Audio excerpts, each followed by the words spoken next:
더 쉽게, 더 즐겁게, 그리고 더. 안녕하세요, 블랙리스트. 저는 김기사입니다. 반갑습니다. 네, 아나백입니다. 안대리입니다. 금강아지입니다. 네, 오늘 방송은 혹성 탈출 편이 되겠습니다. 우리 넷이서 녹음을 하게 됐는데요. 사실 이 4명의 멤버가 이 오션폴리텍에서 녹음할 땐 가장 고정적인 멤버예요. 네, 그렇죠. 그런데 최근에 살짝 지각 변동이 있습니다.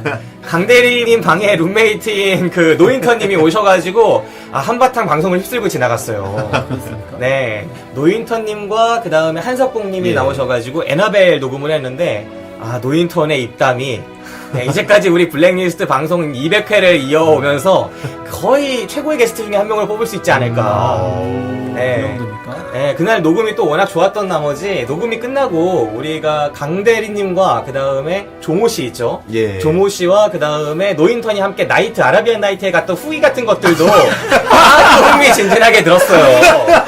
그때 강대리가 얼마나 폼재고 있었는지. 네, 혹시 그 가죽 자켓 입고 가셨어요? 설마요, 지금. 네, 진짜 창피한 짓을 많이 했더라고, 강대리가. 그날 노인턴이 얼마나 역경을 겪었는지. 네.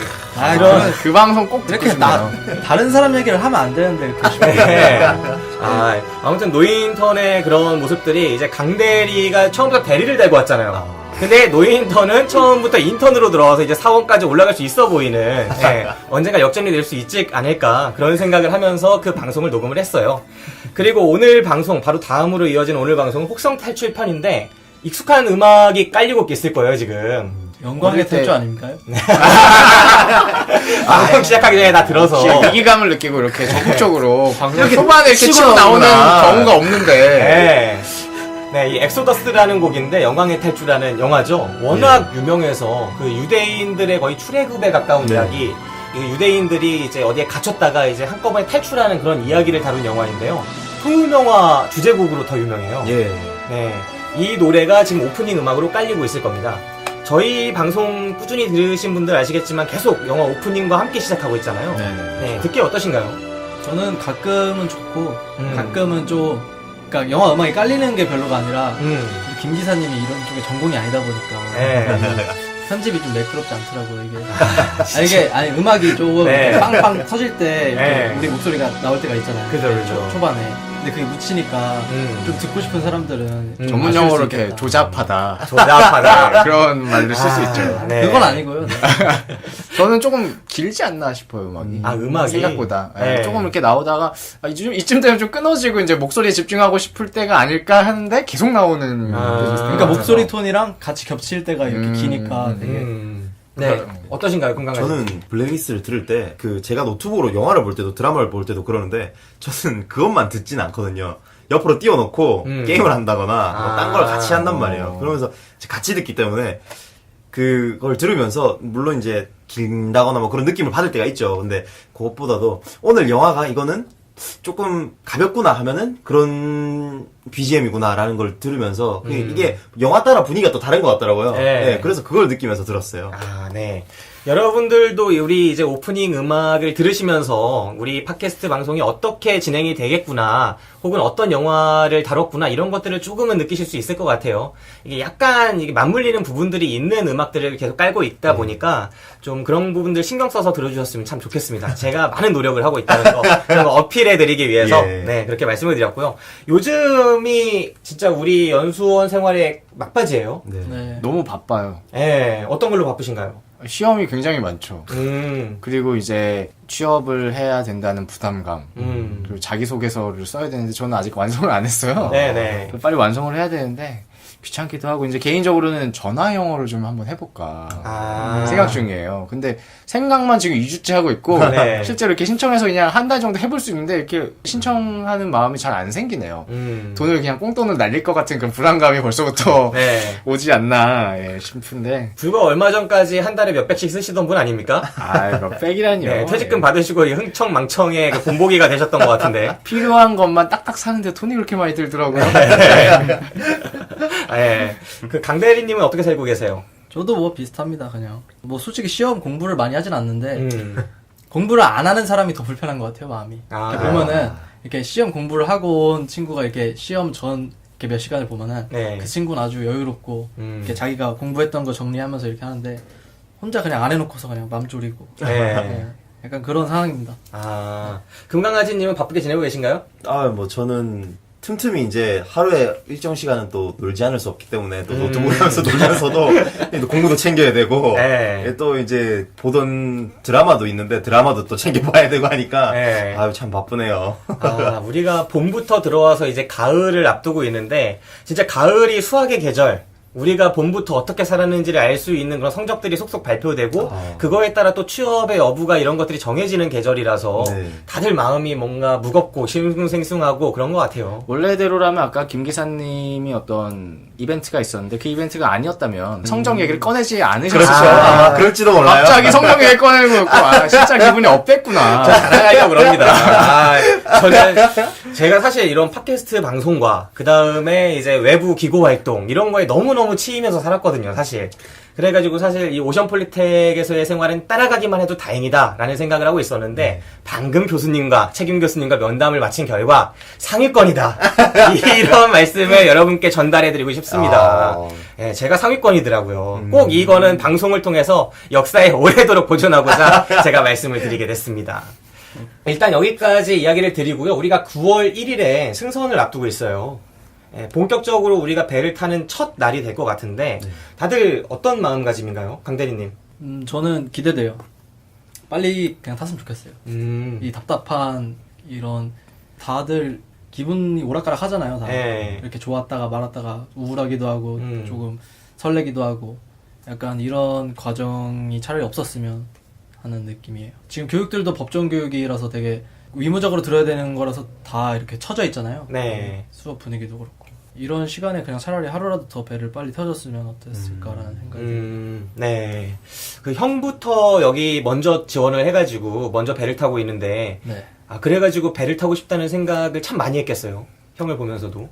아니 형 때문에 이 과정을 알게 된 거지 이거를 선택한 건 제 판단이었고 일단 더 마음이 혼란스러웠던 건 여기 오기 전까지도 배를 타는 게 제 적성이라고 생각했고 네. 아무런 마음의 동요가 없을 거라고 예상을 했는데 형이 타던 선박과 동일한 선박에 침몰도 하고 가려고 마음으로 준비하고 있었던 회사에서도 지금 안타깝게도 실랑사가 죽은 사고가 일어나고 네. 이렇게 주변에서 계속 안타까운 사고들이 이어지니까 이게 다른 산업 분야보다 정말 죽음과 그렇게 멀지 않구나. 근데도 내가 여기에 가야 되는구나. 이제 더 이상 발을 뺄 수가 없구나. 약간 이런 느낌이 드니까 요새 마음이 뺄 수도 있죠. 네, 자신감 있게 뺄 수도 있는 거지 뭐. 그렇죠. 내가 여기가 아니면 안 되겠다 할 때 안 좋은 일이 벌어집니다. 네. 근데 어차피 제가 선택한 거기 때문에 뭐 상관없다 생각해요. 그런 거. 네. 그 유조선의 최강이라는 SK에서 누가 또 한 명 죽었었고 네. 그다음에 케미컬 중에 최강이라고 불렸던 동진에서 또 실황사가 죽었는데 일사병으로 죽었다 그러고 그다음에 벌크선에 우리 또 최강자라고 불리셨던 폴라리스 침몰하고 우리가 참 여기서 이제 배를 타러 들어왔지만 마음이 참 싱숭생숭한 일들이 많이 벌어져요. 그렇죠. 예, 우리도 잘못하면 그들 중에 하나가 될 수 있는 환경으로 알아서 기어 들어가고 있는 게 아닌가 하는 두려움이 들 때도 있고요. 그리고 이번에 교육받고 있는 것들 중에 이제 구명보트를 진수하는 교육이 있어요. 구명보트가 굉장히 크고 그게 매달려 있는 크레인이라고 뭐 얘기하면 되는데 그런 것들이 되게 육중한 것들이 막 이렇게 움직이거든요. 네. 그럼 그런 거 보고 있으면 아이씨 존나 위험하네. 큰일 나겠다. 네. 그런 생각이 절로 드는 거죠. 그죠. 네. 예. 아니 처음에는 되게 그 구명정도 음. 저는 이 선박 처음에 아무것도 모를 때 우리 막 무슨 국제적으로 이런 법이 있다 막 이렇게 돼 있을 때 와 이게 선원의 생명을 구하기 위해서 이렇게 많은 사람들이 노력하고 있구나였는데 알면 알수록 이게 나 허례허식에다가 희생 맞추기. 네. 거기다가 그 구명정 진수하는 과정이며 뭐 이렇게 장비들 보면은 참 안타깝습니다. 네, 실제 사고 나면은 못 쓴다라는 생각이 들 정도죠. 네, 그렇죠. 네, 그렇습니다. 자, 아나백님은 배 타는 걸 앞두고 마음 어때요? 일단 저는 도대체 무슨 배를 타야 되나. 아직도 고민하고 있고. 네, 그럼요. 그리고 어떤 선사를 지원해야 되나. 음. 그런 고민 계속 하고 있고, 또 하나는 실습선 올라가서 어떤 것이 필요한지, 또 굉장히 협소하다고 하니 짐은 또 얼마나 들고 가야 될지, 그냥 그런 부분들만 생각하고 있어요. 그게 다구나 생각해보면. 네. 그 배 선사를 고를 때 뭐 혼자만의 집중하는 지점이라거나 그런 것들이 있어요? 요구하는 그런 조건이라거나?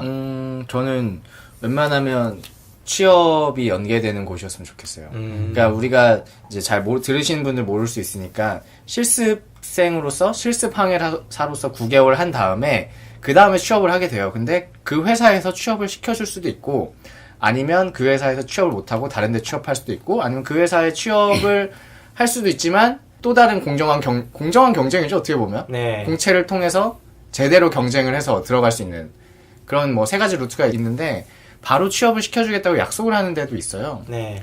그래서 공백을 줄이려면 그런 데 가는 게 좋지 않을까? 그런 것과 좀 안전한 배를 타고 싶다. 사실 뭐 안전하지 않은 배가 없는 것 같긴 한데 그나마 네. 그런 걸 생각하고 있죠. 네. 금강가지님. 네. 네. 이제 진짜 얼마 안 남았습니다. 그렇죠. 네. 어떠세요? 저도 이제 선사에 대한 걱정이 있죠. 저도 이제 뭘 타고 싶다라는 생각도 있고 막 하는데, 일단 그 취업 박람회를 저희가 하잖아요. 네. 그걸 하고 난 다음에 결과에 따라서 또 그 연수원에서 실습선을 타지 않고 바로 또 실습을 떠나는 케이스도 있다고 하더라고요. 네. 하니까 뭐 그런 케이스가 아닌 경우에야 저는 아마 이제 여기에 실습선을 거의 끝까지 탈 것이고, 실습선을 타게 되면은 아직은 취업과는 그렇게 가깝다는 생각을 안 해서, 네. 물론 이제 취업이 바로바로 연계돼서 가면 좋겠지만 저는 그때 상황이 닥쳐봐야 알 것 같아요. 그래서 아직 좀 막연하다는 생각이 더 들고, 참 배에 대하면 고민만 많아져서 저는 고민 오래 하는 거 별로 안 좋아하거든요. 네. 그래서 그냥 사는 대로 살 것이다. 닥치는 대로 그냥 네. 내 앞에 놓인 길에 그냥 네. 걸어가리라. 네, 그런 네. 쪽이죠, 저는. 사실 우리 안화백과 이 기관에 처음 입소하기 이제 전날이었을 것 같아요. 그때 이제 녹음을 같이 하면서 도대체 이 기관에 왜 지원을 하느냐, 지금 지원을 앞두고 어떤 생각이 드느냐, 입소를 앞두고 이런 이야기를 나눴을 때가 엊그제 같은데, 이제 드디어 우리가 진짜 배를 타기 직전에 와서 또 이런 이야기들을 한 번씩 하게 됩니다. 예. 어제 그 방송을 들었거든요. 어제 이제 그날에 있었던 방송을 제가 자기 전에 들었어요. 듣는데 그때는 이런 생각을 갖고 있었구나. 저도 모르게 잊고 있었던 거예요. 네, 아나백도 그렇고 거의 잊은 것 같은데, 아나백은. 제가 무슨 지금 얘기를 하는 말하는 걸 내가 완전히 잊은 것 같은데. 아무튼 저 같은 경우에는 그런 생각이 들더라고요. 그래서 원래 제가 생각했던 그 초심을 되새겨야겠다. 내가 처음 여기를 지원하기로 했던 건 진짜 바다에 나가기 위해서 그 목적 하나였고, 이왕이면 큰 바다, 먼 바다를 갈 수 있다면 어떤 역경도 마다하지 않으리라, 그렇게 생각했던 그때의 마음을 그대로 유지해야겠다라는 생각이 듭니다. 사실 한 달 전까지만 해도 돌아보고 되게 후회스러운 마음이 들 때도 있었어요. 내가 그냥 육지에서 글 쓰지 뭐 하자고 여기까지 와가지고 이 고생을 하려고 하냐. 그 생각을 진짜 많이 했거든요. 이곳에 오면은 오션플리텍이라는 기관 안에서 다 뱃사람이 되려는 사람들을 봤을 때, 네. 와, 진짜 남자답구나. 진짜 넌 마음 넓구나. 너는 이런 생각도 하는구나. 너는 이런 꿈이 있구나. 너는 앞으로 이렇게 설계하는구나. 이렇게 하면서 서로 으쌰으쌰 하면서 갈 줄 알았는데, 제 개인적으로는 너무 좀 그렇다. 이곳에서 벌어지는 이벤트들이나 그곳에서 수도 없이 편가르고 싸우고 막 거짓말하고 사기치고 막 이런 장을 보면서 참 진짜 별 볼 일 없는 사람들이 너무 많다. 그런 생각을 계속하면서 살았어요. 반면에 우리를 또 가르치는 사람들한테서도 그렇게 존경할 만한 구석들을 못 느꼈거든요. 그러니까 옆에서도 앞에서도 계속 그런 걸 느끼다 보니까, 심지어 이 기관에 교육받으러 오는 선배들한테도 내 입에서 스스로 뱃놈이란 얘기가 나가고 있으니 정말 실망스러웠는데, 내가 처음 여기에 들어오기 전날까지 어떤 마음을 품고 있었는가. 내가 사람한테 기대를 갖고 들어온 게 아니라 내가 있을 그 환경에 대해서 꿈을 갖고 온 거기 때문에 그 바다라는 곳에 집중하고 나는 얻을 것만 얻고 빠지자, 이 생각을 하게 됐습니다. 저는 뭐라고 하던가요? 그냥 들어보세요. 아니, 자기만 초심 얘기하고 제가 미리 이거를- 던져놓은 다음에 마치 잊은 사람으로 그러니까. 만들어주고. 나 설계에 지금 더 빠진 거야. 제가 이거를 말씀드리지 않는 이유는 클릭이 그래도 안 말해주면 하나라도 올라갈 가능성이 있기 때문에. 네. 나? 네. 지금 우리 방송의 청취율이 저는 꾸준히 올라갈 거라고 생각했는데 지금 계속 정체예요. 계속 매 방송 700선에서 계속 있어요. 그러니까 800 청취율 나오는 것도 몇 개 없고 다 700명대 들어. 어떤 방송 뭘 녹음하든 다 700명대야 청취율이. 아니 뭐 이제 안정화됐다. 아니 안정화되면 7만 명에서 안정화가 돼야지 700명이라뇨. 다운로드 제한이 걸린 것도 아닌데. 그래서 개인적으로는 좀 많이 안타까움을 갖고 있습니다. 그리고 그 소모임도 제가 떠나면서 이제 많이 총회도 하고 이렇게 하고 있는데, 소모임에도 여러분들이 적극 참여하라고 제가 꾸준히 말씀을 드리지만 적극적으로 참여하는 비율이 현저히 떨어진다. 네, 그 다시 한번 당부 말씀드립니다. 우리 블랙리스트 소모임 어플을 다운받으셔서 블랙리스트 검색해서 들어오시면 제가 없는 동안에도 진짜 멋진 분들이 많이 나와 계시거든요. 그래서 오프라인 종합문화공간 모임입니다. 그곳을 찾아가시면 참 좋을 것 같아요. 오늘 너무 PPL이 많이 들어가는 거 아니야? PPL 오늘 많이 들어가야죠. 원래 이런 배 타기 직전 같은 이벤트가 있는 날은 이렇게 앞에 좀 깔고 시작을 합니다. 네. 자, 그러면 이제 오프닝은 여기서 마치기로 하고요. 예고편 듣고 와서 본격적인 영화 이야기, 혹성탈출, 종해전쟁 네, 이야기 해보도록 하겠습니다. 아주 똑똑한 놈이네, 안 그래? 이름은 뭐라고 붙일 거야? 이 눈엔 그저 유인원으로 보여. 우리 목숨을 구해줬어. 정말 대단했지. 유인원은 뭉치면 강하다. 20세기 폭스. 너였군. 시저. 널 오래전부터 찾고 있었어. 내가 이 전쟁을 시작하지 않았다. 난 유인원들을 지키기 위해 싸운다. 인간들 병에 걸려 유인원들 똑똑해져. 그래서 인간이 유인원 죽여. 근데 난 아니야. 난 도망쳐. 인류를 구하기 위해선 스스로 인간임을 포기해야 할 때가 있다.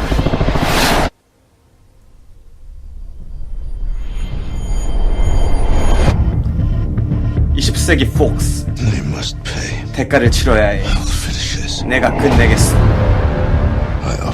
난 평화를 제안했고 자비를 베풀었다. 자비라고 했나? 이대로 너희가 우리를 대신하겠지. 그게 자연의 법칙이야. 너라면 어떻게 했을까? 인간들이 뭘 약속했지?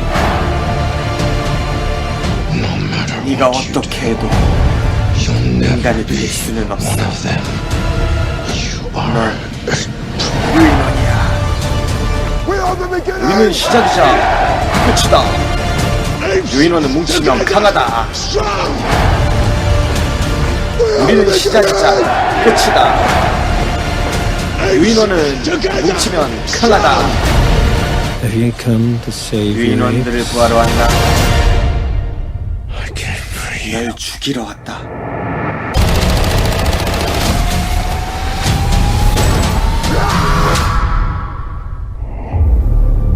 혹성 탈출, 종의 전쟁. 네, 혹성탈출 종해전쟁은 혹성탈출 시리즈의 마지막인 줄 알았는데 마지막이 아니라고 하더라고요. 3편이 끝이 아니에요? 네, 4편의 제작이 확정됐다고 하더라고요. 어쨌든 마지막인 줄 알았던 그 3편이 개봉했습니다.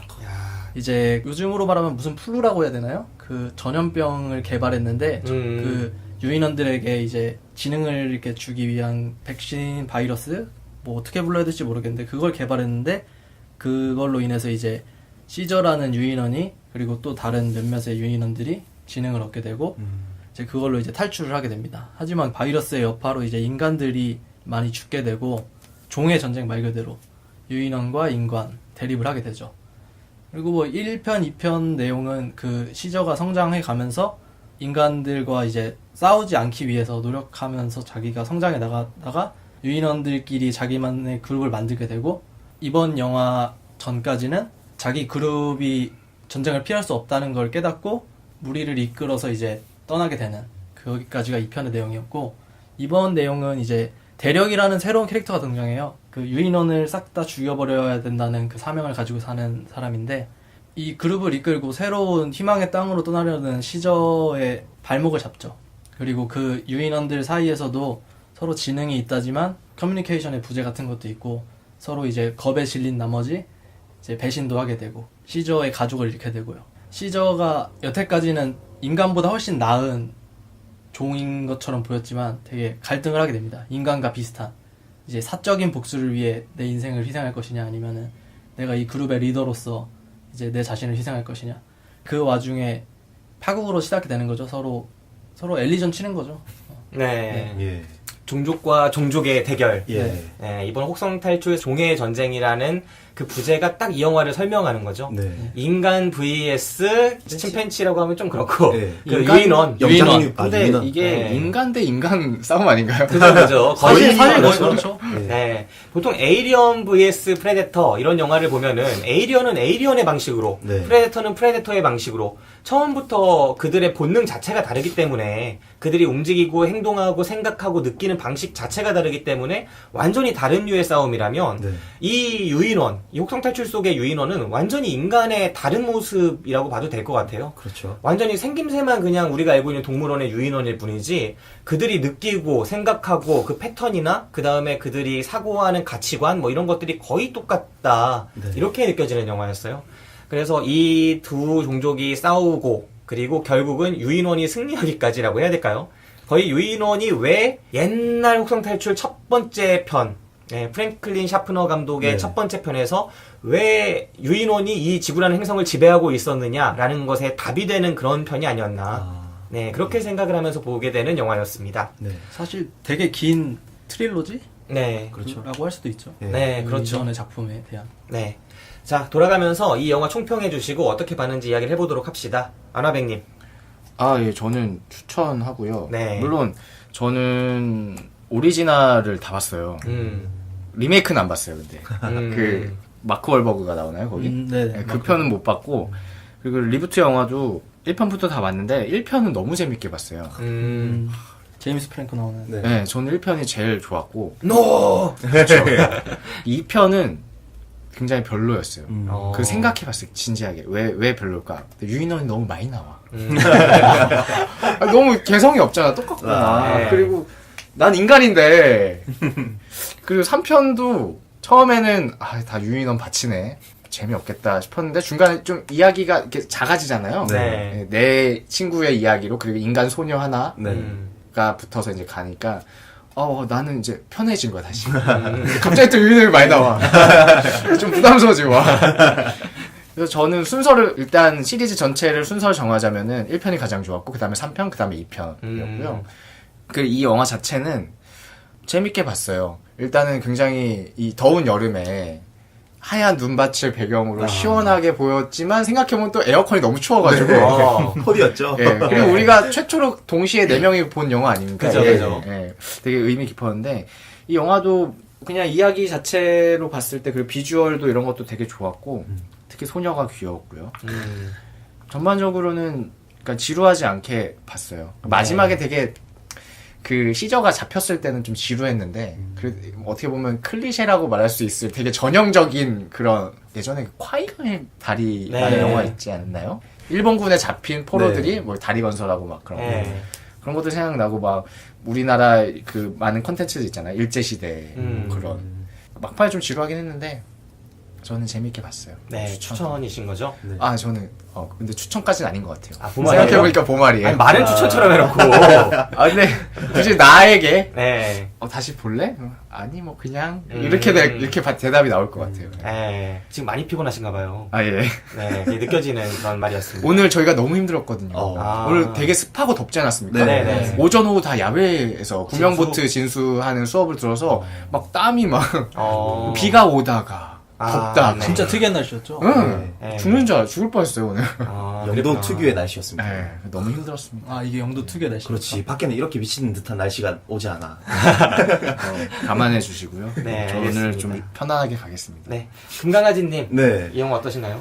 계속 보말할까 추천할까 고민을 많이 하다가 저는 아직 뭐 오리지널이나 리부트 편을 안 봤었거든요. 네. 그래서 혹성탈출이 어떤 내용이다라는 거를 예전에 궁금해서 그냥 검색으로 글로만 읽었었어요.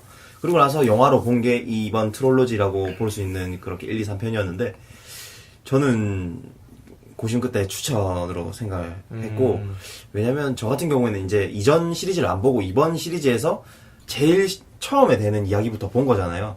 그러면서 말씀대로 원을 되게 재밌게 봤어요. 원을 재밌게 보고 이번 편도 저는 나쁘지 않았다고 생각을 해요. 그래서 2는 조금 아쉬웠지만 이번 편도 재밌게 보면서 약간 저는 잡혔을 때보다 뒤에 그 전투씬이 전 오히려 더 지루하더라고요. 그냥 너무 생각대로만 그냥 이리저리고 터지고 결국 그냥 다 부서질 거 뭐 그런 식으로 나와서 마지막 인간들이 쳐들어왔어요. 네. 아, 예. 결국엔 그냥 다 지지고 볶고 부수다가 그때가 제일 허무했어요. 그 산사태 일어났을 때가 전 제일 허무했거든요. 진짜. 어떻게 보면 1편의 그 시저가 나무 위에 올라가서 이렇게 끝나는 뭐 엔딩 장면 있잖아요. 네. 그거를 한번 재현하고 싶었던 것 같은데 좀 초라하게 느껴지네요. 네. 아니 저는 산사태를 걔네가 와서 와 할 때부터 설마 산사태는 아니겠지 계속 마음으로 봤어요.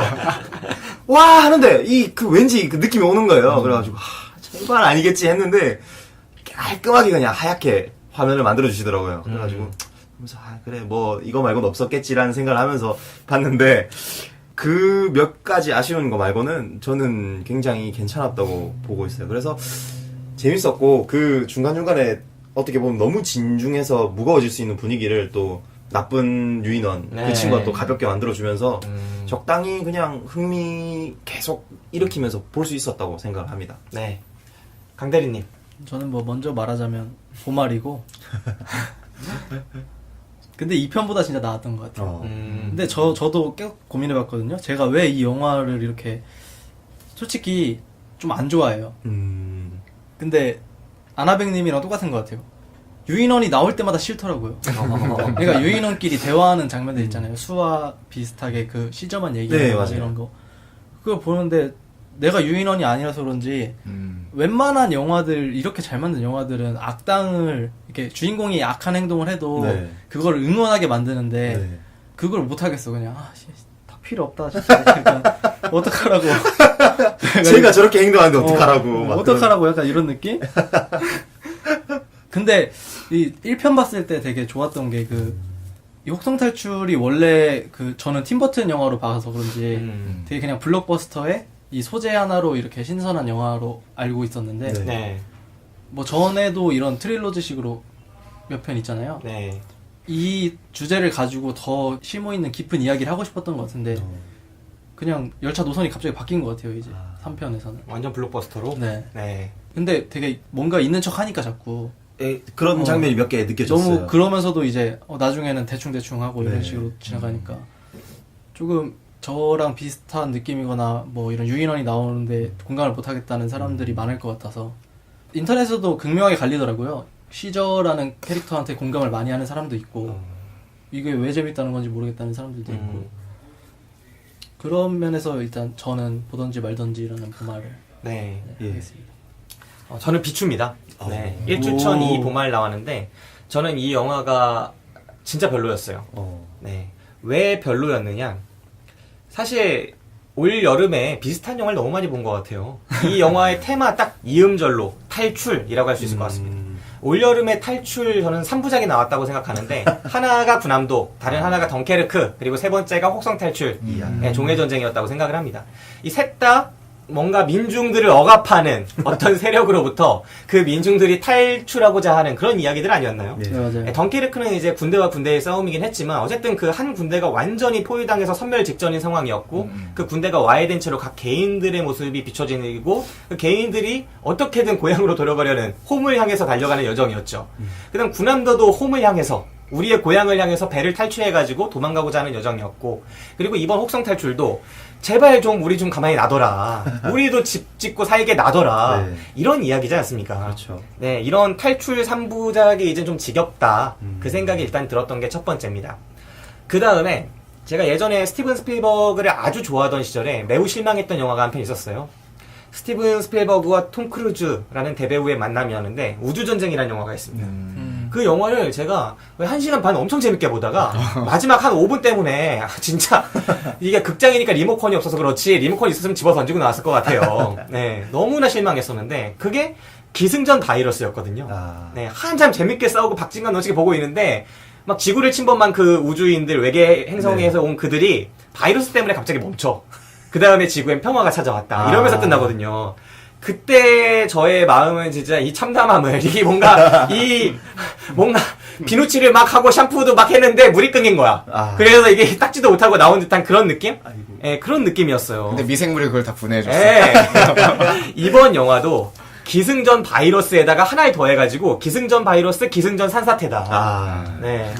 아니 한창 재밌게 싸우면서 두 종족이 이제 붙어야 되는데 갑자기 산사태가 일어나면서 게임 셋이라니.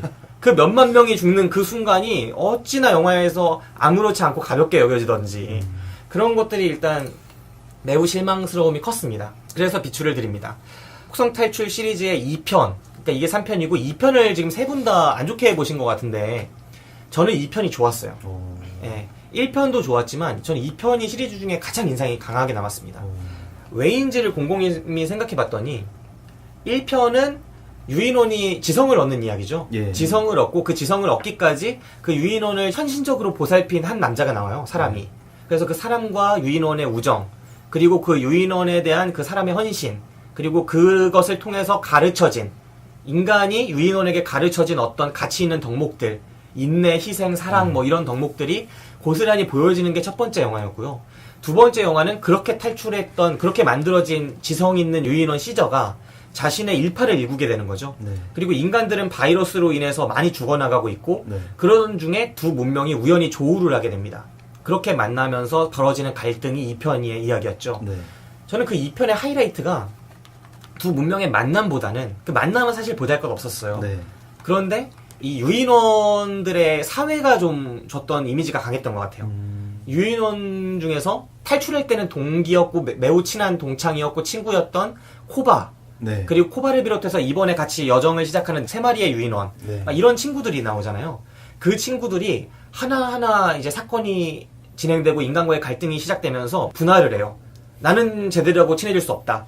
싸우자. 이런 친구가 생기고, 자기 자식을 잃지만 끝까지 이제 시저를 돕는 친구가 있고, 시저의 끝만 기리면서 이제 맹목적으로 시저를 추종하는 친구들도 있고, 시저같이 이제 고민하면서도 그 자신이 인간에게 배웠던 그 사랑이나 희망 이런 덕목들을 잊지 않기 위해서 인간들과의 소통을 계속 도모하는 친구도 있고, 다양한 존재들이 등장을 하거든요. 마치 인간 사회처럼요. 예, 인간의 축소판이었죠. 그러니까 그 유인원의 사회를 통해서 인간을 돌아볼 수 있었고, 그리고 무엇보다 충격적이었던 게 시저가 총에 맞던 그 순간이었어요.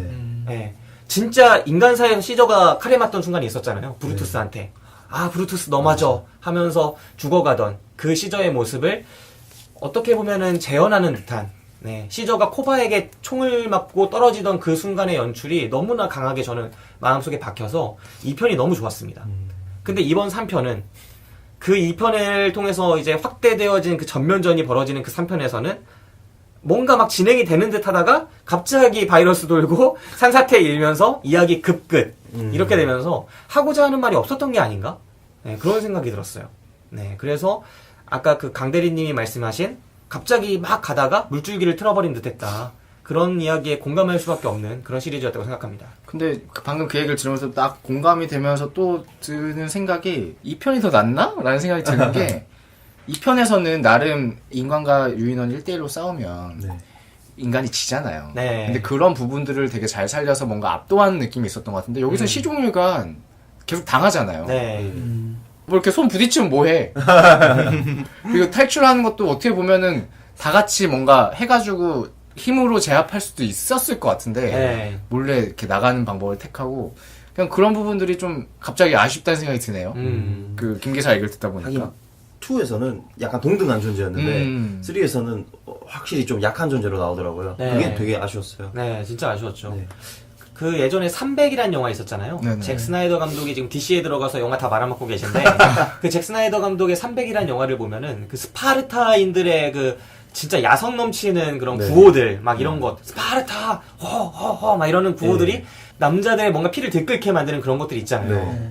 혹성 탈출 시리즈에서도 그런 것들이 있었거든요. 네. 그들만의 사인, 약속된 구호들, 네. 그런 것들이 되게 진하게 주는 감동들이 있었고, 네. 그리고 또 코바 같은 애들이 개인기를 통해서 그 인간들을 학살하는 모습 같은 거 나와요. 그렇죠, 그렇죠. 예, 코바보다 싸가지 없는 그 유인원이 없는데 공격적이고, 그 유인원이 거기서 막 재롱 떠는 척하면서 네. 접근한 다음에 난사하는 장면에서 전 조커의 재림을 보는 듯한 느낌을 받았었거든요.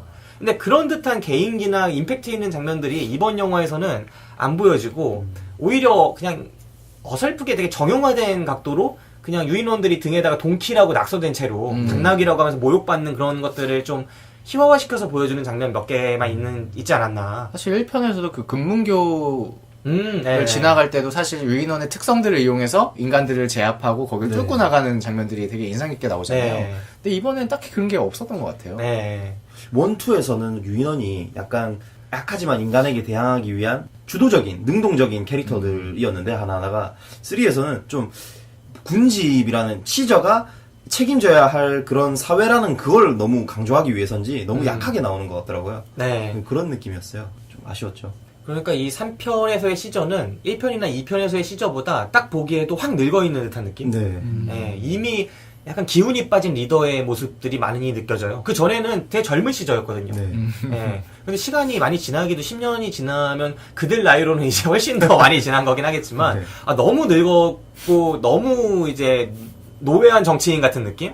그런 모습들이 보여져서, 진짜 이 예전에 그 젊은 개혁가로서의 그런 이미지가 많이 퇴색된 듯한 느낌이 들었습니다. 약간 이제 보내줘도 될 법한데 자꾸 황충 할아버지를 붙잡고 있는 그런 느낌인 것 같았어요. 네.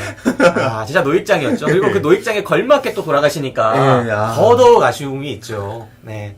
제가 진짜 싫어하는 전개인데, 그 전 시리즈에서 좀 애정을 붙였던 캐릭터가 시작하자마자 다음 시리즈에 죽는 거 싫어하거든요. 저는 2편에서 이제 시저 아들을 좀 매력있게 봤어요. 네. 그래서 맞아요. 이 친구가 아직 어리지만 꽤 이제 성장하는 모습들을 보여주면 좋겠다라는 생각이 들었는데, 3편에서 이제 멀리서 돌아올 때까지만 해도, 이 친구가 이제 리더의 한 장으로서의 모습을 보여주나 싶었는데 바로 돌아가시더라고. 그런 얄짤없죠. 네, 너무 쉽게 소모시킨다, 캐릭터를. 네. 근데 영화를 이제 원작을 보신 분들은 알 수 있겠지만 그 작은 애기가 이름이 그 코넬리우스였잖아요. 네. 근데 원작에서는 코넬리우스가 아빠고 시저가 아들이에요. 네네네. 네, 그쵸. 근데 이제 거꾸로 됐으니까 딱 보는 순간 저 큰 아들은 뭔가 중요하지 않구나. 죽을 것까지 생각 안 했는데 그런 생각을 했죠. 그리고 이 옛날 코넬리우스 보면은 그 친구가 이제 전체 무리의 뭐 리더격이거든요. 네. 근데 그게 이번 영화보다 한참 후의 영화인 거잖아요, 결과적으로. 네. 우주선으로 출발했던 애가 돌아와서 겪는 이야기니까. 네. 그러니까 그 코넬리우스가 나중에 이제 한 무리의 장이 되는 거죠. 네, 그러면서 우주에서 돌아온 지구인을 만나서 좀 이제 이야기를 하게 되고, 그런 친구가 바로 그 어린 코넬리우스 생존자가 아닐까. 네, 그런 설정도 있는 것 같습니다. 네. 자, 이제 키워드 토크 가봅시다. 누가 먼저 할래요? 제가 먼저 할게요. 네.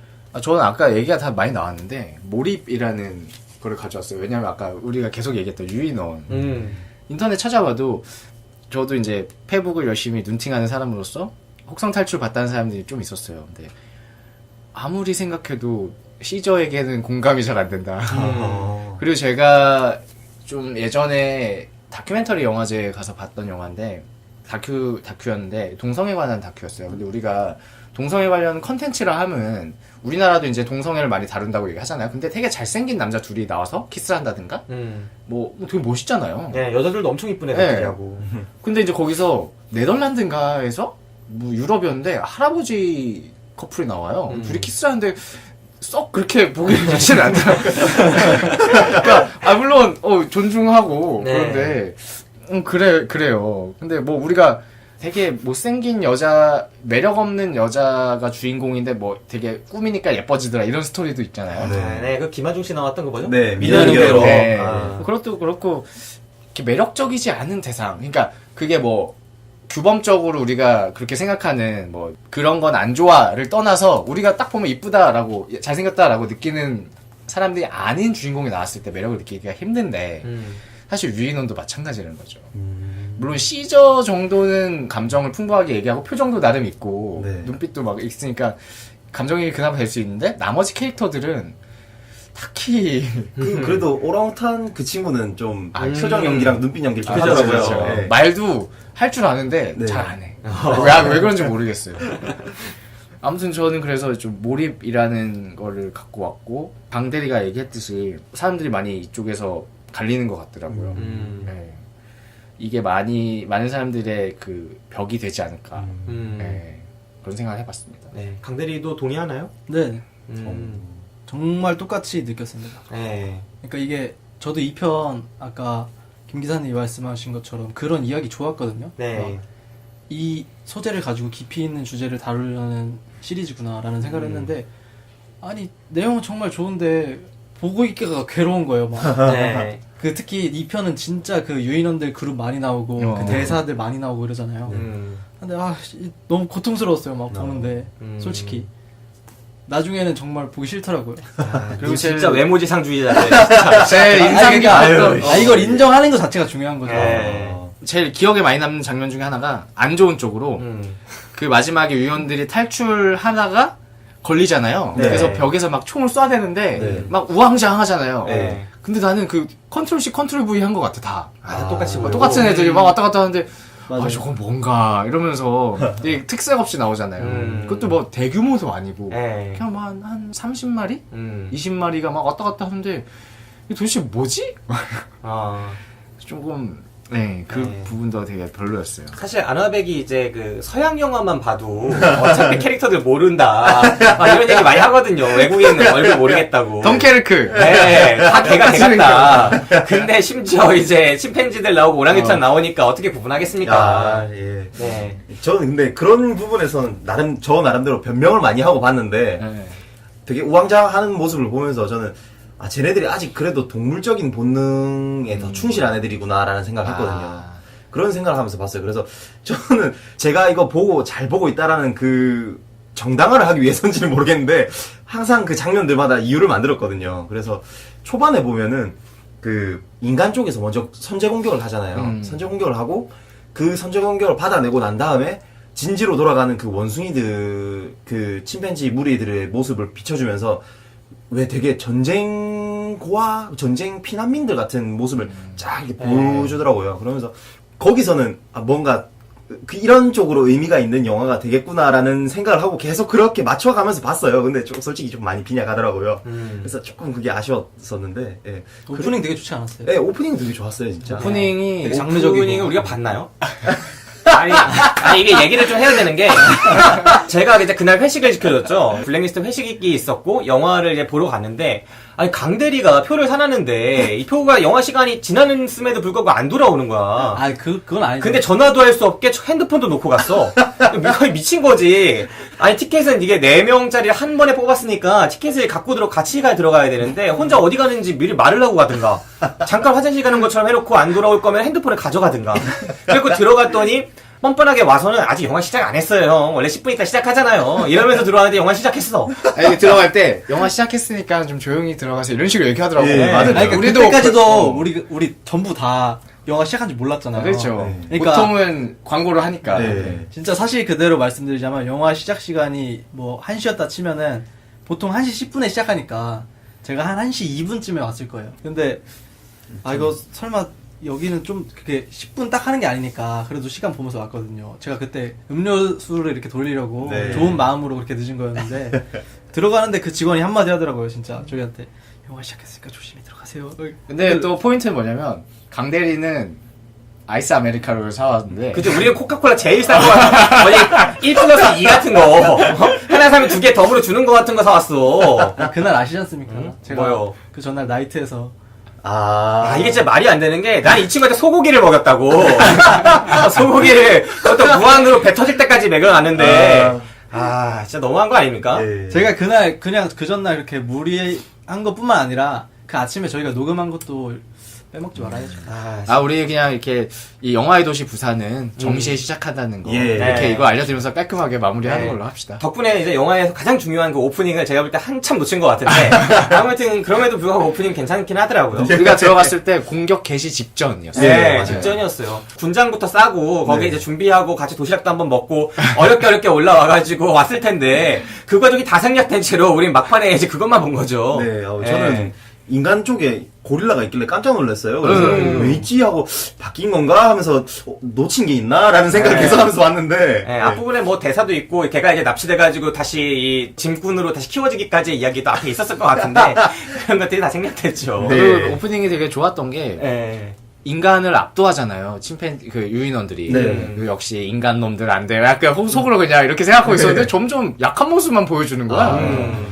그게 임팩트가 너무 컸던 것 같아요. 앞부분이. 네. 그 뒤에 점점 실망만 쌓였던 것 같아요. 그 첫 부분이 또 시사하는 바가 컸던 게 유인원들이 처음에는 폭탄으로 먼저 기습 공격 받으면서 밀리는 것처럼 보여요. 근데 나중에 그 매복해 있던 그 침팬지들이 와가지고 역습하잖아요. 네. 역습하면서 그때 썼던 무기들이 막 지금 그 군인들이 사용하는 제식 무기도 아니에요. 그냥 창 같은 거, 활, 뭐 이런 걸로 전술을 사용해서 이기더라고요. 그냥 뭔가 이렇게 연기를 피워서 시야를 네. 쫙 가린 다음에 네. 계속 창이나 뭐 활 화살 같은 같은 걸로. 걸로. 그렇죠. 예. 예. 개 중에 물론 이제 총을 쏘는 침팬지도 있었는데 거의 활이나 창 막 이런 무기로 쓰더라고요. 그런 걸 보면서 얘네들이 확실하게 승기를 잡았구나라는 생각을 했는데 너무 처참하게 장군한테 지더라고요. 그리고 마지막 장면을 보면은 그 흰색 군인들은 네. 무기를 보면 이게 인류 문명이 사라진 게 아니야. 이제 아파트 헬기 들고 오고 예. 살상 입은 채로 미사일 쏘고 막. 예. 그게 진짜 근데 세지. 나름대로 또 제가 변명을 할 수 있는 게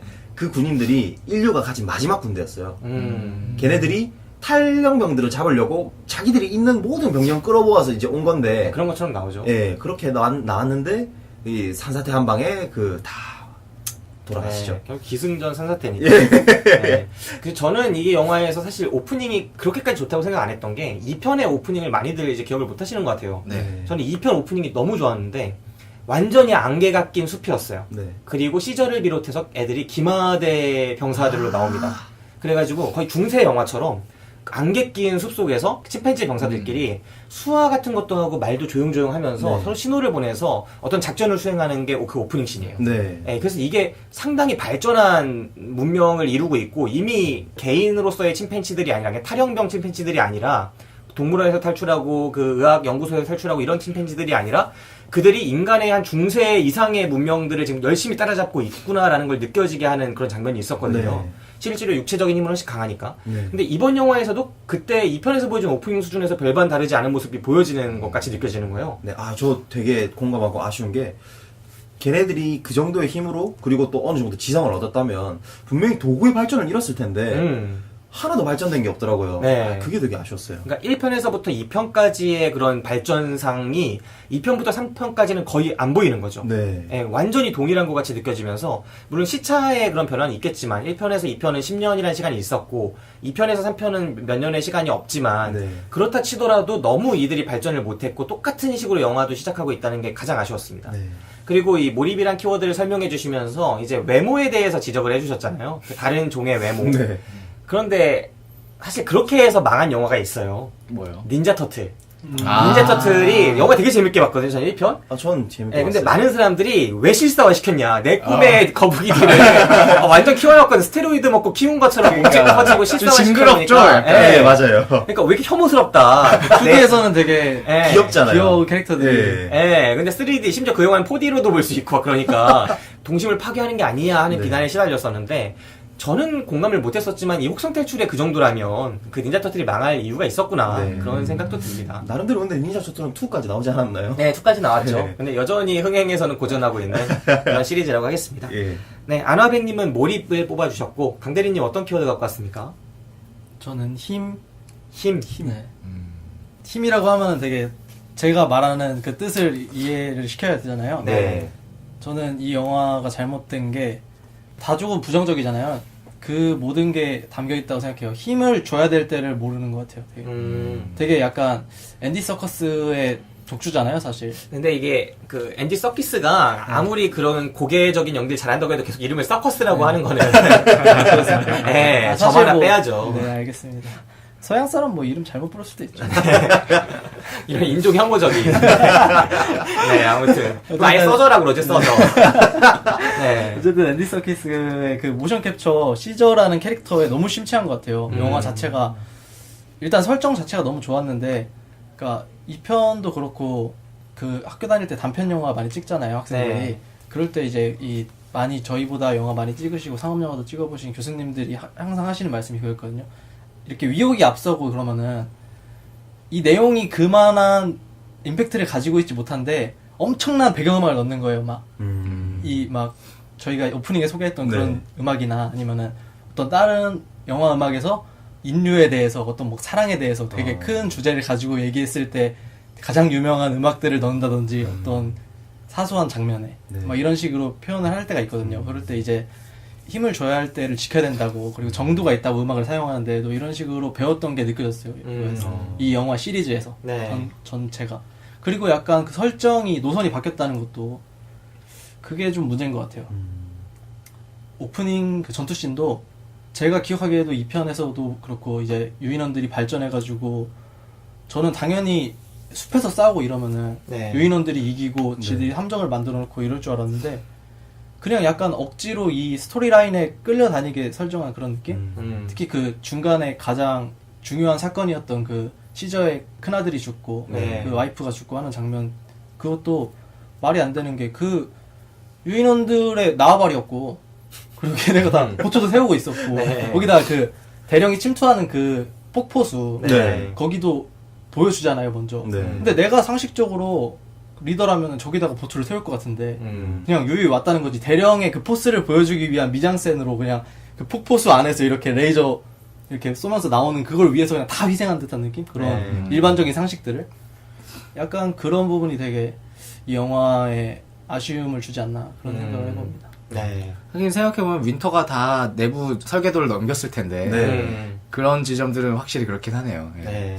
저는 약간 그걸 변명하자면 저도 제가 또 계속 이제 변명 전문이네. 제가 변명을 하게 되는데 영화에 대해 변명을 하게 되는데 그 장군이 네. 그 위치를 알았다고는 그 몰랐을 거잖아요. 그리고 대령. 예, 대령이 그걸 알았을 거라고 몰랐을 거고 또 전쟁으로 인해서 병력이 많이 줄었을 거예요. 그러면은 그걸 다 수시로 돌릴 수가 없단 말이에요. 하루 종일 돌려야 될 텐데 보초를. 그러면은 어느 정도 줄여서 돌겠죠. 아니, 전시가 아닌 경우에. 20명, 30명 있는 선박에서 24시간 돌리는데 아니 전쟁 상황에 그런 게 어딨어. 그거는 거기서는 그 알람 시스템 있잖아요. 거기서는 얘네들 근데 소리 지르는 거밖에 없잖아요.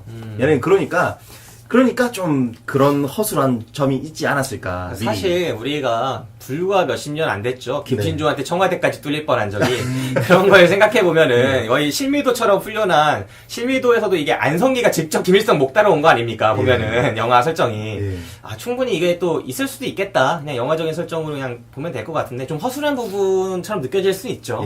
네, 그렇습니다. 영화가 힘을 줄 때와 주지 않을 때를 약간 구별하지 못한 것 같고 또 너무 장르적으로 흘러간 것 같다라는 말씀을 해주셨는데 저도 좀 공감하게 되는 부분이 앞에도 말씀드렸지만 저는 2편에서 좋게 본 부분과 좋게 보지 못했던 부분이 확 갈려요. 게리 올드만이 보여줬던 이번 영화에서는 이제 그 대령 역할이었겠죠. 인간의 리더가 있고 그 다음에 그 인간의 무리가 있고 그들과 그 침팬지들이 대립을 하고 있죠. 유인원 세력들이. 그런데 제가 좋게 본 부분은 인간과 유인원이 대립하면서 보여지는 이 충돌에 있는 게 아니라 유인원 사회 자체가 어떤 위험과 마주해서 인간처럼 보이는 행동들 그런 변화들을 계속 겪고 그 상황 속에서 다른 결정을 내리고 그런 고민과 철학적인 부분들이 있었던 것 같아요. 제가 좋게 봤던 부분들은 인간 사회처럼 그 침팬지 무리도 코바와 그 시저가 갈라지고 또 코바가 이 완전히 독재자들이 하는 방식대로 그 무리를 집단을 장악하려고 할 때 그 집단 내에서 코바한테 저항하고자 하는 사람이 생기고 또 구서워서 따르는 사람들이 생기고 이런 과정들이 마치 인간의 역사를 돌아보게 만드는 듯한 그리고 훨씬 더 근원적으로 돌아보게 만들잖아요. 그들한테는 스토리가 없으니까 인간한테는 역사가 있지만 유인원 무리한테는 그 역사가 없기 때문에 그 사건 자체를 처음으로 맞닥뜨리고 거기서 하는 결정들이 되게 강하게 다가와요. 그런 것들이 좋았는데 2에서 그냥 게리 올드만이랑 싸우는 건 진짜 별로였거든요. 근데 이번 영화가 집중한 건 두 번째 거였다는 거죠. 코바 자체가 시저한테 대립할 수 있는 그 내부의 어떤 존재가 완전히 제거된 상태에서 영화가 시작되고 영화 내내 시저한테 대립하는 대립군이 등장하지 않아요. 그들 내부에서는. 영화에서는 그들 내부에서의 대립을 보여주지 않고 시저가 자기 갈등을 하죠. 근데 기껏해야 그 자기 갈등이라는 게 사적 복수를 하겠다. 이거예요. 내가 아들을 잃었으니까 또 아내를 잃었으니까 저들한테 복수를 하겠다. 그리고 집단의 리더로서 그래서는 안 돼. 이거는 너무나 뻔한 그냥 애들 6시면은 맨날 하는 만화에 나오는 그런 식의 주제의식 아닙니까?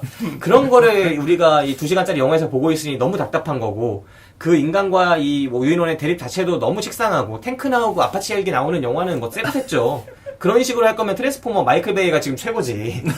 그렇기 때문에 이 영화가 너무 힘줄 곳과 주지 않을 곳을 놓쳤다라는 데 저도 공감하게 됩니다. 자, 금강가지님 키워드 뭐 뽑으셨습니까? 저는 식은 피자. 식은 피자? 예. 이야, 이거 닌자 거북이들이 제일 싫어하는 건데요. 네. 식은 피자. 이 피자라는 게 식어도 어느 정도 맛이 있지 않습니까? 네. 저는 그런 느낌으로 봤거든요. 그래서 물론 이 따끈따끈한 그 배달 당시의 그 피자의 맛은 아니지만 원의 그 신선함과 또 2의 그런 창의적인 뭐 그런 요소들은 또 빠져 있지만 그래도 그 식어 있는 피자 그 자체로서의 맛은 또 있다라는 생각으로 보게 됐거든요. 보면서 그런 느낌을 받았고 또 저는 그 영화가 3에 대한 주제를 왜 인간과 원숭이가 저렇게까지 꼭 한 종족을 말살시켜야 할 증오심을 품게 됐나라는 그 당위성에 저는 집중을 했거든요. 그래서 그 인간이 태화를 하잖아요. 태화하는 그거에 대령은 위기감을 느껴서 이거는 쟤네를 아예 제거하지 않고는 자기들은 인간으로서 존재할 수 없다라는 그 위기감을 느끼잖아요.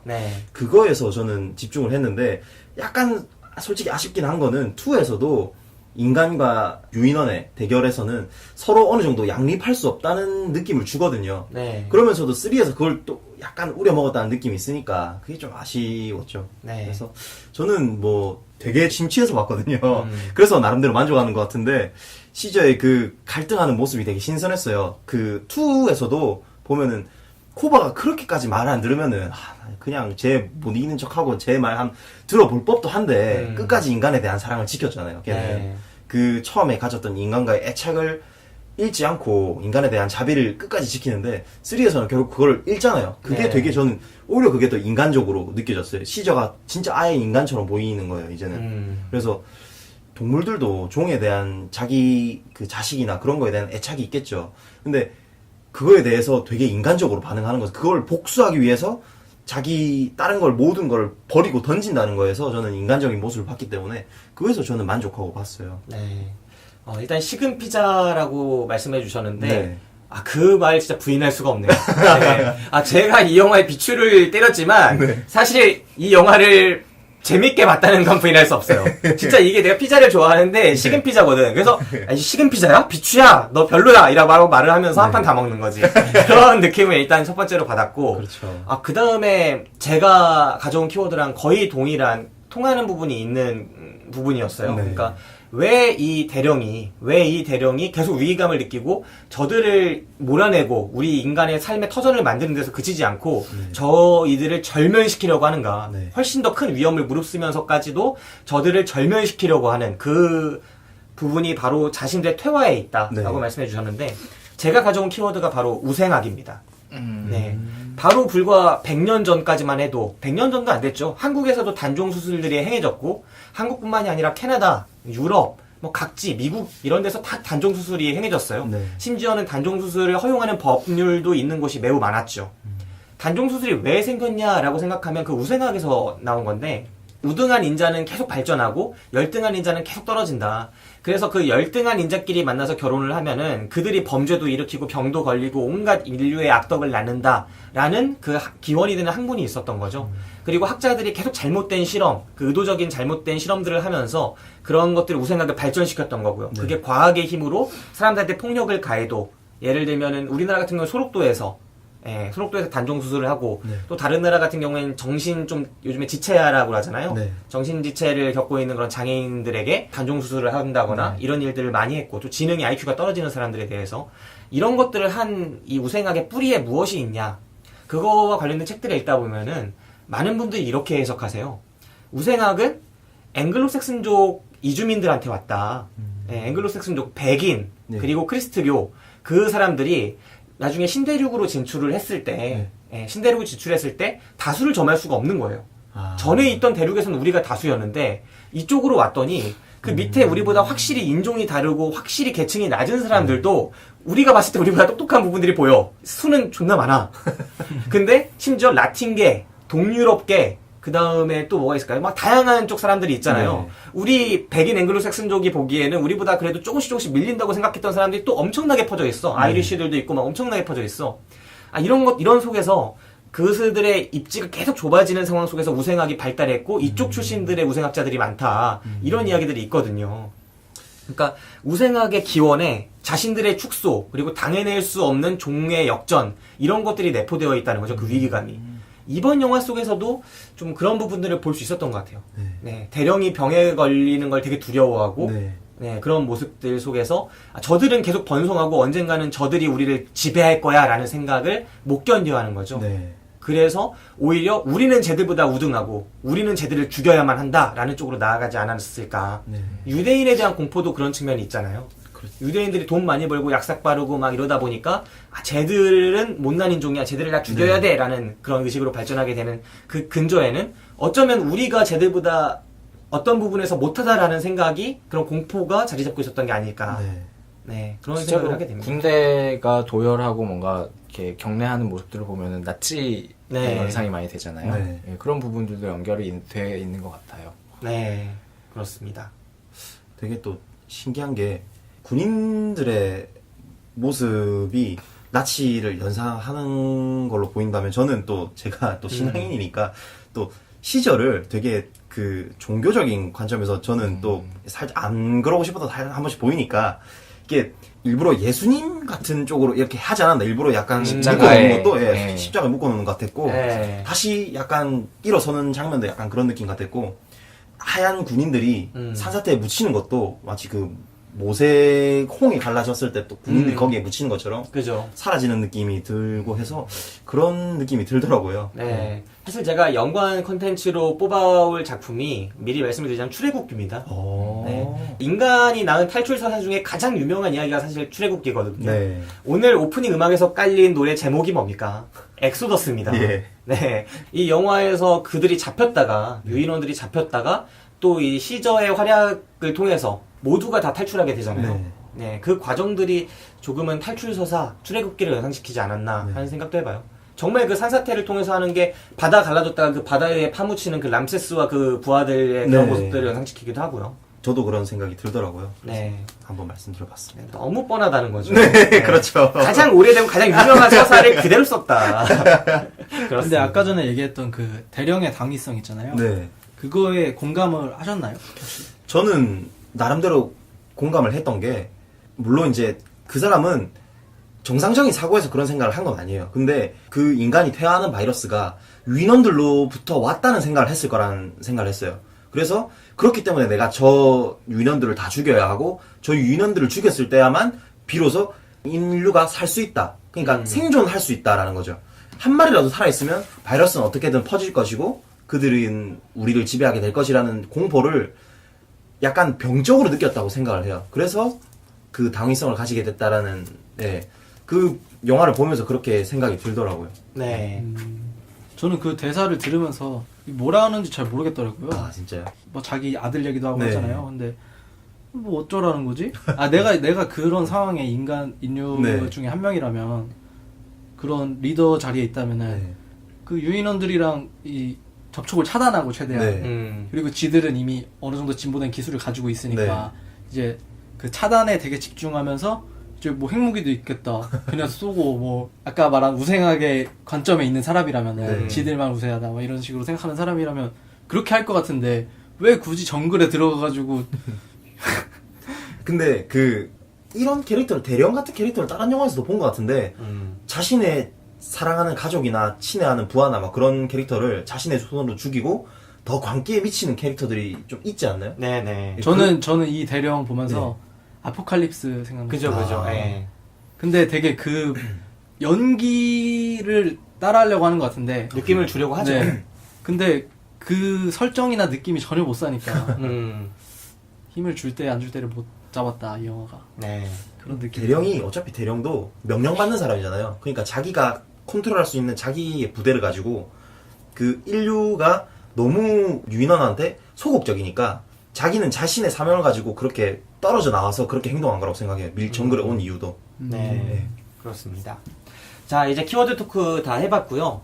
이 영화 속에서 또 자기가 인상적으로 본 장면이라거나 너무 이 장면은 실망스러웠다. 그렇게 생각하는 장면들이 있으면 하나씩 얘기를 해보도록 합시다. 뭐 어떤 장면들이 있을까요? 저는 제일 실망스러웠던 장면. 그 시절부터 시저가 나오는구나. 시저가 그 마지막에 가스탱크 터트린 장면 있잖아요. 네. 아 이거는 진짜 이거 2017년 지금 8월인데 94년에 나올 것 같은데. 아니 그 중간에 잠깐 한 대 맞고서 이렇게 주춤하는 거. 네, 맞아요. 아 이거 진짜 눈 감아도 되겠다. 이미 본 것 같은 느낌. 약간 이런 느낌. 네. 안타까웠죠. 네, 뭐 압솔롬 탈출 뭐 이런 94년도 영화들에서 이후로 한 20이 뭡니까? 200번은 본 것 같은 네, 그런 장면이었어요. 영화가 되게 안타까운 게 그 잘 쓰면 좋을 만한 설정들이 엄청나게 많았던 것 같은데 그 땅굴 판 것도 있잖아요. 네. 땅굴도 그렇고 그 동키의 메타포도 그렇고 네. 뭐 여러 가지가 있는데 이런 식으로밖에 안 나왔다는 게 참 네. 아쉽습니다. 네, 저 역시 그 부분 진짜 아쉽네요. 가스탱크 뭐 이런 것들은. 네, 동키가 딱 배신할 것도 미리 알 수 있잖아요. 네, 그렇죠. 네. 금강아지님 어떤 장면 기억나세요? 저는 그 볼 때도 생각했는데 그 동키하고 시저하고 둘이 얘기를 하잖아요. 네. 그러면서 그 시저가 그래요. 네가 뭘 지키려고 그렇게 배신까지 우리 유인원을 배신까지 하면서 거기에 붙어 있는지는 모르겠는데 결국 네가 살아남을 거 같냐. 그렇게 해서 살아남는다 해도 네 속에 네가 지킬 게 그게 남아 있을 거 같냐라는 대사를 하거든요. 네. 그 장면이 저는 인상에 남더라고요. 그거를 보통은 인간들이 이제 네 속에 마음이, 네 영혼이 진짜 있냐, 뭐 남아있냐, 뭐 그런 식으로 다른 뭐 작품에서는 많이 쓸 텐데, 여기서는 이제 유인원들도 그런 걸 가지고 유인원들끼리도 그렇게 얘기를 하는 걸 보고 인상 깊었었거든요. 그거 보면서. 저는 그게 좀 기억이 남았고, 실망스러웠던 거는 아까 말씀드린 것처럼 산사태가 되게 너무 뜬금없다고, 아니 물론 이제 예상을 했지만 그걸 쓰면 너무 이건 진짜 판에 던져주듯이 당연한 그림자를 왜 뭐 그 포켓몬스터 뭘까요? 오 박사님이 하는 것처럼 아 너무 보여주는 게 아닌가, 뻔하게 흘러가는 게 아닌가라는 생각을 했었어요. 사실 산사태뿐만이 아니라 저는 그 대령이 이제 최후를 맞는 것도 바이러스잖아요.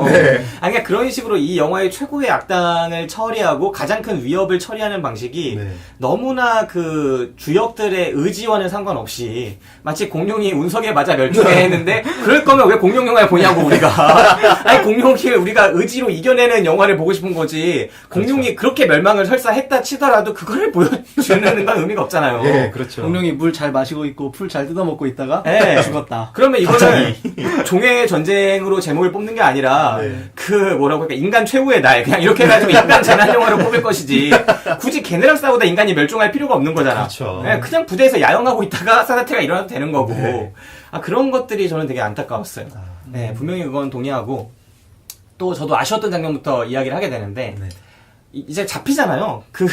사실 시저가 따로 나와서 4명의 별동대를 꾸려가지고 그들끼리 이제 여정을 떠나요. 복수를 하기 위해서. 근데 그와 별개로 자신의 무리들, 그때까지 지켜왔던 무리들은 별도로 떠나가지고 그 약속의 땅을 찾아가라. 이렇게 되거든요. 그럼 그들은 약속의 땅을 찾아가고 우리는 별동대로 행동하면서 이게 두 개가 따로 가야 되는데 아무런 기미 없이 전쟁 한번 하지 않고 맞아요. 그 약속의 땅을 찾아 떠났던 애들이 감옥에 갇혀 있어. 다 이미 수용돼 있던 거죠. 얘네도 사실 3판 싸웠으면 제대로 싸울 만한 애들이 남아 있었거든요. 사실 숫자가 그렇게 적진 않았어요. 그죠. 그리고 시저가 아무리 생각이 없다 하더라도 시저 정도 되는 사람이면 대비책을 어느 정도 세워놓고 왔을 텐데 그런 이제 유인원이요? 저는 그 사람으로 인정합니다. 저는 종의 외모에 갇히지 않아요. 왜냐면 이게 거의 그 유인원의 특성은 안 보여지거든. 인간의 맞아요. 특성만 보여지지. 솔직히 중간에 우우 하는 그거 말고는 유인원인지 잘 모르겠어요. 얘네 거의 인간이랑 같다고 봐도 돼요. 네. 흑인과 백인의 차이만큼이나 가까워 보이는. 근데 그 애들이 고스란히 잡혀 있고 시저가 그 모습을 목격하고 다시 이들이 합류하게 되고 이렇게 되면서 영화가 너무 진짜 상상력의 결핍을 저는 보는 듯 했어요. 그리고 이들이 갇혀 있는데 시저가 그 안에 들어가서 그들의 다시 리더가 되잖아요. 마치 군함도에서의 이경영 씨가 그 안에 군함도에 노역하는 사람들의 리더인 것처럼. 그리고 그 속에서 계속 고통받아요. 이 사람들한테 물을 줘라, 뭐를 줘라 라고 하면서 더 채찍을 맞기 시작하고 막 이런 고통을 받는데 그걸 또 저항한다고 이 유인원들이 돌멩이를 막 더 던지면서 우리에게 물을 주고 밥을 주지 않으면 더 일을 하지 않겠다. 막 이런 항의를 하죠. 파업을 하는 거죠. 최초의 원숭이 파업. 그렇죠. 그 파업 상황에서 이제 시저가 보이는 그런 행동들 그리고 그 파업을 지속할 수 없게 되니까 시저가 거의 죽기 직전까지 가니까 다시 그 돌을 다시 어깨 위로 짊어지는 그 여자 캐릭터부터 해서 다시 침팬지들의 모습 이런 것들이 이거는 이제 옛날 아우슈비츠 영화라거나 되게 많은 영화들의 그런 뻔한 코드들이다. 그리고 너무나 이런 것들이 인간적인 요소다. 유인원이라면 인간이 멸절하고 유인원이 새로 인간을 대체하게 된다면 유인원적인 특성이 인간의 어떤 특성을 넘어선다. 이런 걸 보여줬으면 좋았을 텐데 너무나 인간적인 특성에서 머무르고 있다 영화가.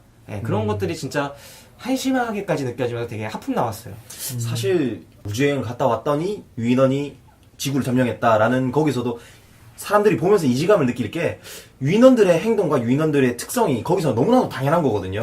인간이 오히려 거기서는 이질적인 존재잖아요. 그걸 보면서 되게 신선하게 느끼는 건데 여기서는 유인원들이 오히려 인간에 더 가까워지고 인간이 더 이제 유인원에 가까워지는 모습으로 나타나니까 그게 좀 그렇게 느껴졌어요. 저도. 그러니까 유인원이 인간을 지배하거나 혹은 능가할 수 있는 그런 특성을 가질 수 있을까?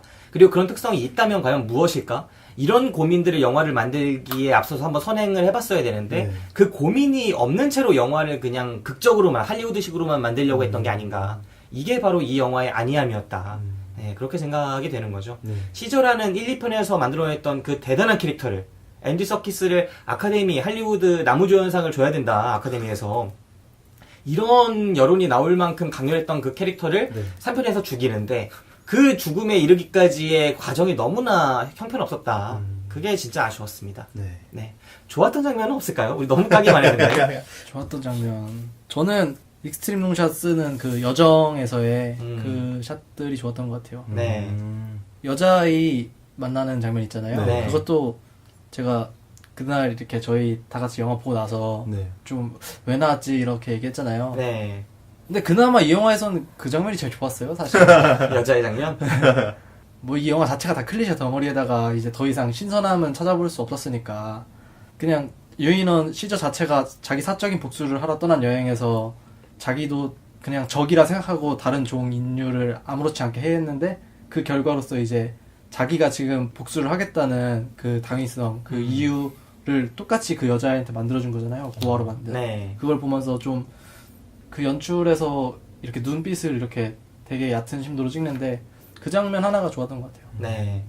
사실 저는 이 영화에서 크게 매력을 느꼈던 게 그 꼬마 여자애였습니다. 그냥 찍어줄 때마다 너무 이쁘더라고. 맞아요. 네, 그래서 인간들은 아까 전에 외모 지상주의 뭐라고 하셨는데 네, 그래서 저는 이제 아이에 대한 애정이라고 하죠. 네, 어린 아이에 대한 애정.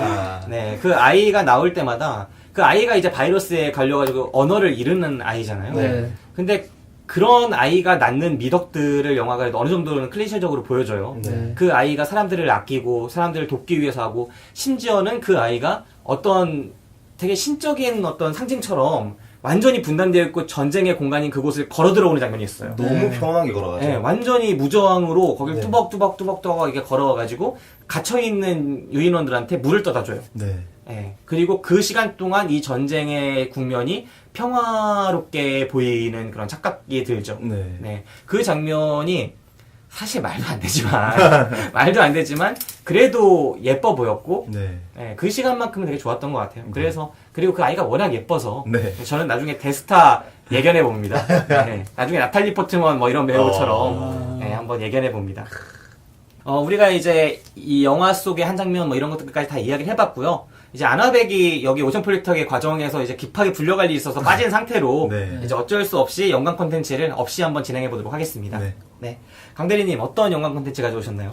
저는 반지의죠.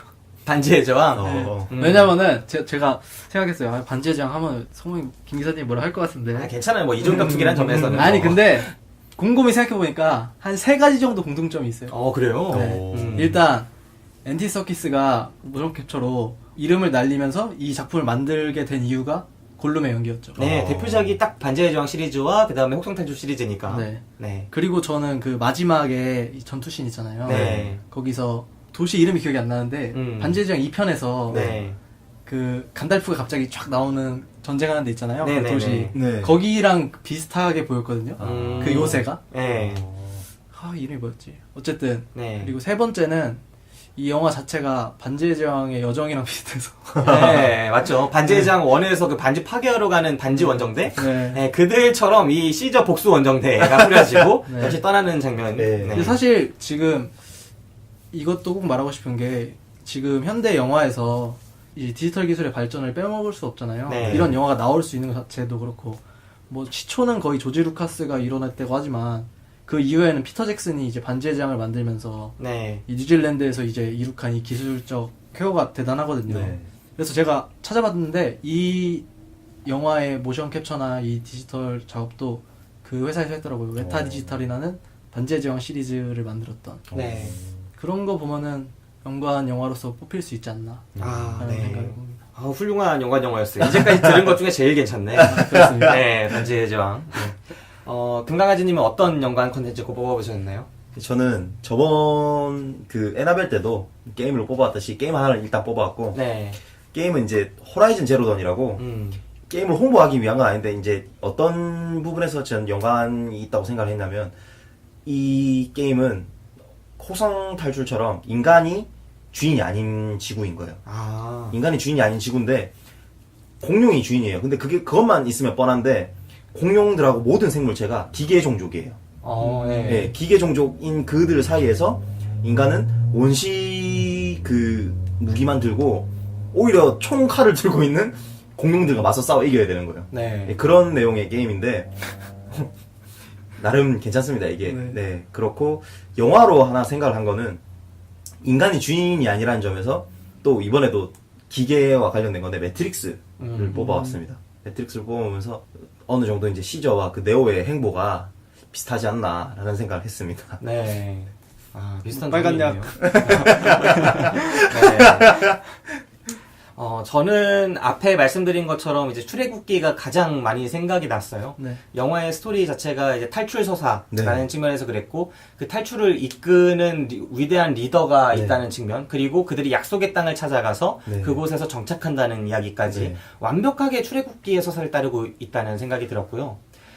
그리고 다른 영화를 꼽자면, 그 에이리언 vs 프레데터 앞에 말씀드린 것처럼 네. 그 다른 종족의 이종 격투기 같은 면에서 그 영화가 생각이 났어요. 근데 이번 영화는 그렇지 못했죠. 네. 그 영화는 그렇죠. 너무 장르적으로 풀려간 영화긴 하지만 네. 그렇다 하더라도 다른 종족 간의 그런 상상력들이 완전히 부재한 점이 좀 많이 아쉬웠다. 그래서 그런 점을 좀 고려해서 영화를 찍어봤으면 어땠을까. 이 종족 특징이 계속 이렇게 손동작을 하면서 뭔가 강한 메시지를 서로 간에 공유를 네. 하잖아요. 이번 편에서는 그 유인원은 뭉치면 강하다. 네. 그리고 전편에서는 유인원은 유인원을 죽이지 않는다. 네. 막 이런 메시지들이 강렬하게 전해지는데 만약에 인간한테는 없는데 유인원한테는 진짜 중요한 법칙으로 여겨지거나 네. 꼭 믿어야 하는 그런 종교로 믿어지거나 그런 것들이 하나쯤 등장했으면 어땠을까.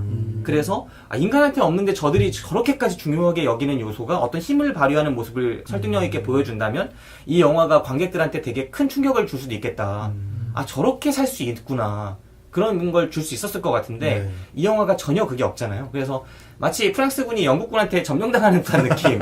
그 정도의 충격밖에 받을 수 없거든요. 네. 이 영화 속에서 인간이 저 호용탈출 속 그들을 이렇게 억압하고 하는 게 과연 나치가 유대인을 억압했던 거랑 뭐가 다른가. 네. 그 정도의 충격 아닌가 하는 생각도 들고요. 그 다음에 차라리 봉준호 감독이 더 나갔다. 이 옥자라는 영화에서 옥자는 가축이잖아요. 사실 가축이 이 영화 속의 그 침팬지나 그런 애들보다 오랑우탄보다 훨씬 더 그런 뭔가 인간에게 충격을 주는 존재였다. 쟤가 지성이 있어? 이런 메시지? 네, 쟤를 먹어도 돼? 이런 메시지가 오히려 더 좀 도발적이었다. 네. 네, 그런 생각을 하게 됐습니다. 아, 그 성경, 그 뭐지, 출애굽기 부분에서 제가 또 공감이 되는 게, 네. 성경에서도 출애굽기를 먼저 정탐하는 인원이 딱 두 명이, 두 명이 거기가 약속의 땅이다라고 하는데, 네. 여기 그, 오프닝에서도 보면은, 호성탈출에서도 로켓이라는 아, 맞네. 오른팔 하나와 아들이 네. 두 명이 이제 거기가 약속의 땅이라고 하죠. 네. 그리고 맨 마지막 엔딩에 이제 약속의 땅에 도착했을 때 보면은 성경을 혹시라도 이제 그 보거나 사파를 봤던 사람이라면 네. 여기는 거의 뭐 빼도 박도 못하는 가나안인데 네, 사파죠, 그거는. 예, 그건 진짜 예, 젖과 꿀이 흐르는 땅인데 네. 와, 이 대놓고 이렇게 쓰는구나라는 생각이 들 정도로 음. 예, 그 너무 그렇게 딱 보여주지 않았나 네. 생각합니다. 아, 이게 새로운 시대의 시작, 완전히 새로운 종족의 시작이 돼야 되는 영화가, 네. 인간의 되게 오래된 고전으로 가고 있으니, 네. 이런 상상력이 아쉽다. 그렇죠. 네, 그렇게 생각을 하게 됐습니다. 자, 연관 컨텐츠까지 했고, 이제 마지막 코너입니다. 추천, 비추천, 이제 바뀌었는지 총평 한번 해주시죠. 강대리님. 저는 얘기해보니까 빛으로 바꿔야 될 것 같아요. 영화가, 아니, 저희가 이렇게 재밌게 본 아까 식은 피자 같은, 네. 좀 데웠으면 좋겠는데 하면서도 먹게 되는 피자였지만, 식었다는 건 부정할 수 없다. 네.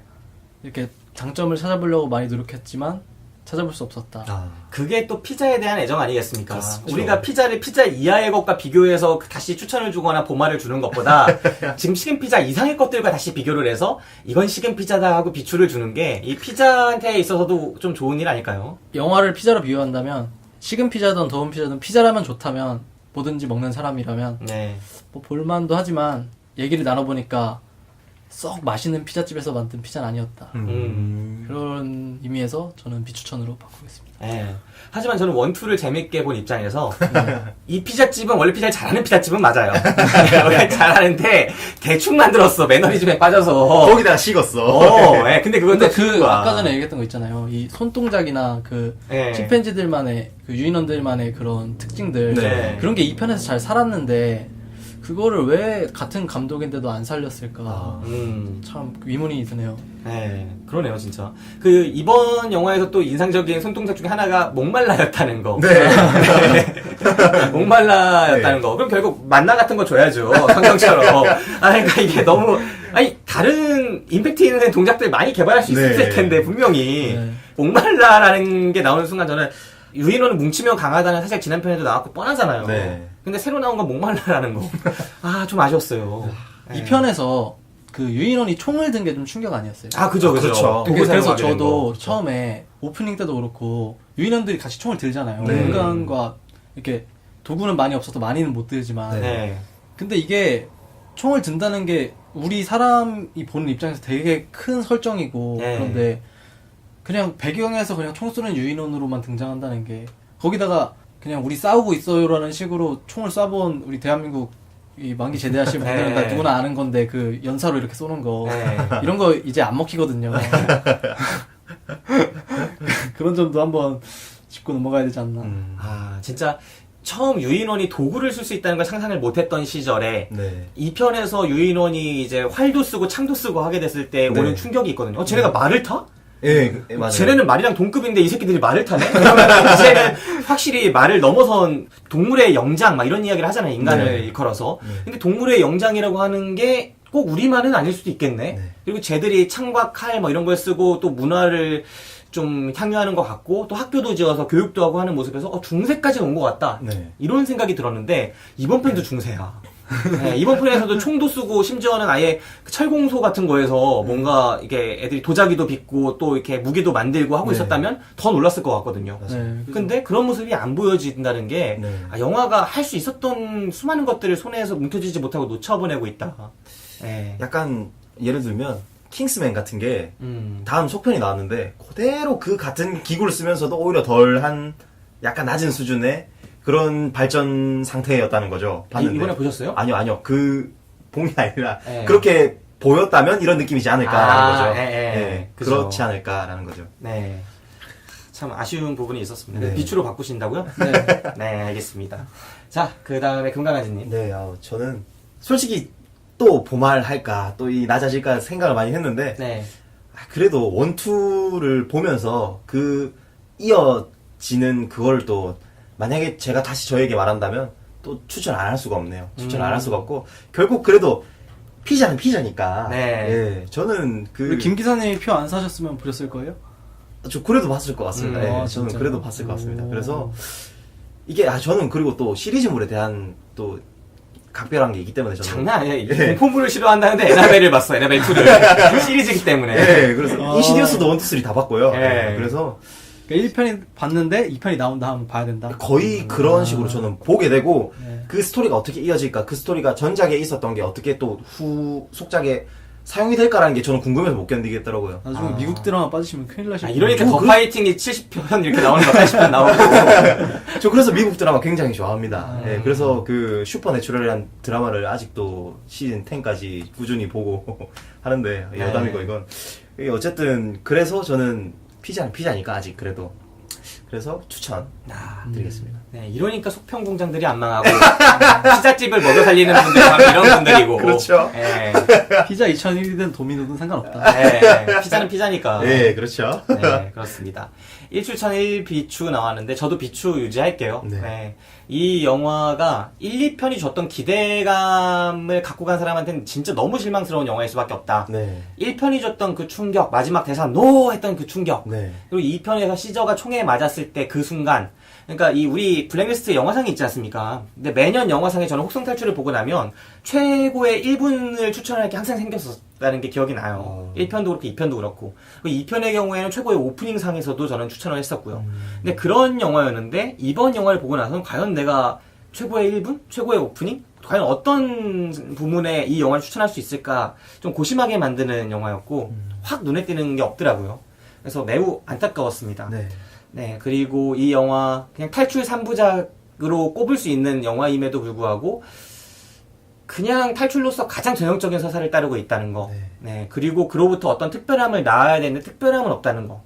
진짜 전형적인 걸 들고 와서 특별함을 못 낳는다는 게 좀 많이 안타깝죠. 네, 그래서 지금 김 기사님 얘기하신 탈출 3부작 네. 요새 되게 블록버스터랑 이런 상업영화 많이 치중하셨잖아요. 네네. 이번 시즌에 그 3부작 중에 어떤 그게 순위를 정하자면 어떨까요? 이 영화는? 근데 너무 명확하게 덩케르크 1등, 네. 네, 그 다음에 혹성 탈출 2등, 그리고 군함도 3등이 될 것 같고요. 네. 이게 너무나 명확하게 수준이 차이가 나는 영화들이었어요. 제가 그렇다고 해서 덩케르크를 엄청 좋게 본 건 아니지만, 그래도 다른 두 편의 영화는 졸작이라고 저는 생각을 합니다. 네. 그래서 이 영화는 비추를 줄 것 같습니다. 네. 졸작까지.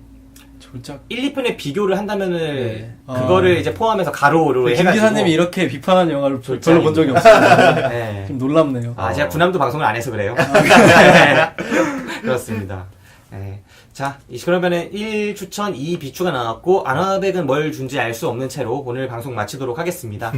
저는 지금까지 김기사 강대리 금강아지. 였습니다. 블랙리스트와 함께 오늘을 즐거워합시다. 네. 예.